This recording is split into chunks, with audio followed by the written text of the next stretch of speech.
Et salut, c'est Shindo, nouvelle vidéo, nouveau jeu en vrac, et aujourd'hui on va parler de 3 petits jeux, un alien en mode toutou, un chat en mode FedEx, et un remake à ne surtout pas rater. C'est parti. She's getting worse. She's dying. Let me be. Let the devil take me.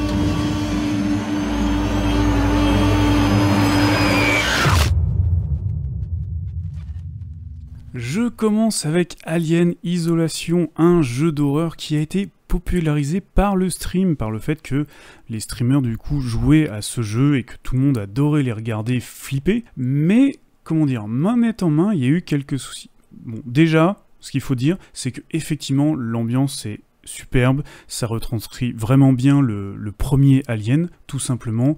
La peur, la furtivité aussi est très bien fait, le début est impeccable, en fait toute la partie où il n'y a pas l'alien, et j'ai trouvé vraiment bien, puisque on a constamment cette peur de se dire qu'est-ce qui va nous tomber dessus, où il faut être furtif. C'est vraiment très cool, ça, il n'y a pas de souci là-dessus, et je comprends que le jeu plaise pour ça. Maintenant en termes de gameplay, alors, le souci pour moi, déjà, le jeu vous recommande de mettre en difficulté élevée, quasiment la plus haute. Donc forcément, je suis ce que le jeu me propose pour avoir une meilleure expérience, vu que c'est celle qui est préconisée par les développeurs, mais on se retrouve avec un jeu vraiment extrêmement dur dans le try and die. C'est on avance, on va se retrouver dans une situation un peu compliquée où il faut être furtif, on teste d'aller à cet endroit-là, on meurt, on teste à un autre endroit, on meurt, on passe là mais on n'est pas assez rapide, on remeurt, etc., etc., etc. Et bah du coup,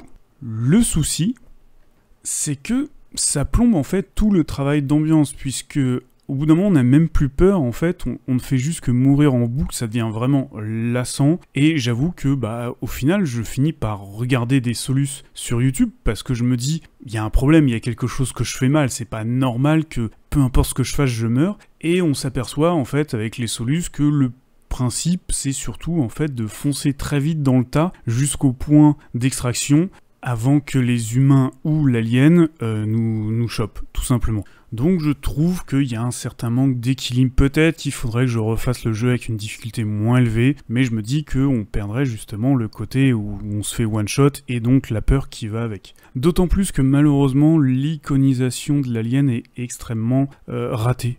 En fait, tant qu'on ne le voit pas, l'alien, il n'y a aucun problème, c'est vraiment une menace, on se dit qu'il va arriver à tout moment, et ensuite, il arrive, mais vraiment, il se pose. Il rentre comme ça dans le couloir sans nous voir au début et il passe. Et ensuite, derrière, quand il est en chasse, quand il nous chasse, il ne fait juste que tourner, pas en rond, parce que forcément, il y a de l'aléatoire en plus, mais il tourne dans tous les sens comme un toutou qui cherche son maître, alors que nous, on est tranquillement planqués dans un placard. C'est un gros souci au niveau de l'iconisation de l'alien, j'ai trouvé.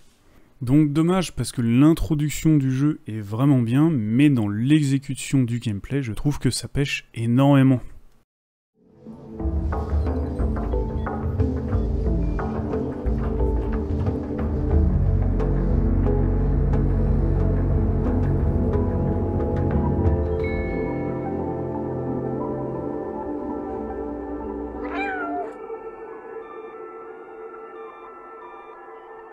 Ensuite, Stray, un jeu pareil qui a eu sa hype parce que on joue un petit chat, et comme les chats sont les rois d'internet, forcément ça fonctionne. Je dois dire que effectivement, au niveau de la prise en main du jeu, elle est vraiment excellente, dans le sens où les animations du chat, les sauts, la façon dont il descend, dont il se déplace et tout ça, tout a été vraiment bien retranscrit. On a vraiment l'impression d'avoir un animal vivant devant nous, et c'est super bien fait, ça je l'avoue. Ajoutez à cela aussi un petit robot tout mignon qui va avec, forcément le niveau kawaii du jeu est vraiment élevé, et il y a ce côté du coup un peu chill qui plaira à beaucoup de personnes. Pareil pour l'ambiance, on est dans un monde post-apo, une espèce de ville enfermée qui ne voit jamais le jour, avec uniquement des robots puisque les humains ont disparu, et l'ambiance, encore une fois, joue beaucoup et a sûrement profité pour le succès du jeu, tout tout simplement. Maintenant ensuite, niveau gameplay, on joue un chat, donc un chat assez réaliste, donc c'est assez vide. On a 2-3 énigmes, quelques courses-poursuites, un tout petit peu d'infiltration, mais le reste c'est globalement de la quête FedEx quoi. On fait que se déplacer d'un point à un autre, amener un objet à un PNJ, et on est globalement spectateur de l'histoire. C'est les robots qui vont un peu tout faire, et nous on ne fait que se déplacer en les aidant, juste en allant dans des endroits où eux ils peuvent pas aller, en leur amenant des objets. Ajouter à cela, une histoire quand même assez simple. Le jeu est très court, hein. Il dure que 5 heures à peu près il me semble, donc voilà, l'histoire est globalement assez simple, donc encore une fois, petit jeu sympa, assez chill en plus, donc du coup s'il est en promo et tout ça, je pense clairement il vaut le coup, il n'y a pas de souci, mais n'en attendez pas trop. Now pull your head out of your goddamn ass and start fucking helping us!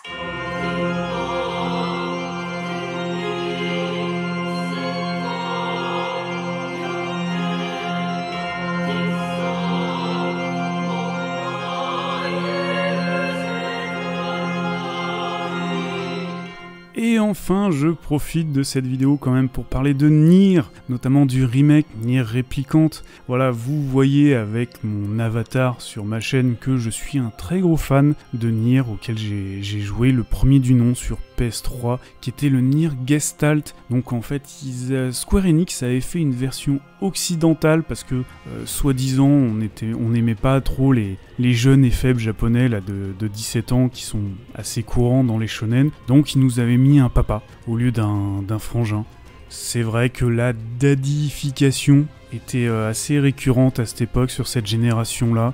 Donc voilà, ça pouvait se comprendre. Moi j'étais un peu déçu, mais au final ça changeait pas énormément de choses. N'empêche que je suis très content qu'ils aient fait un remake avec la version japonaise, du coup la version originale. C'est quand même très cool à avoir. Quelques petites améliorations, mais globalement le jeu reste à peu près le même. Une petite fin, une petite scénette supplémentaire qui est quand même très cool, ça fait toujours plaisir. C'est du fanservice, ça amène pas grand chose, mais ça fait plaisir. Et des musiques réorchestrées.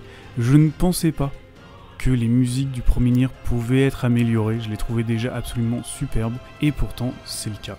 Donc voilà, si vous n'avez jamais joué à Nier, je vous conseille énormément ce remake. J'ai d'autant plus joué la version Switch de Nier Automata si jamais vous voulez vous laisser tenter. Pareil, je vous le conseille énormément en tant que gros fan. Je ne suis pas objectif, mais pour moi, ça fait partie des meilleurs jeux qu'on puisse avoir. Allez, à la prochaine. Ciao!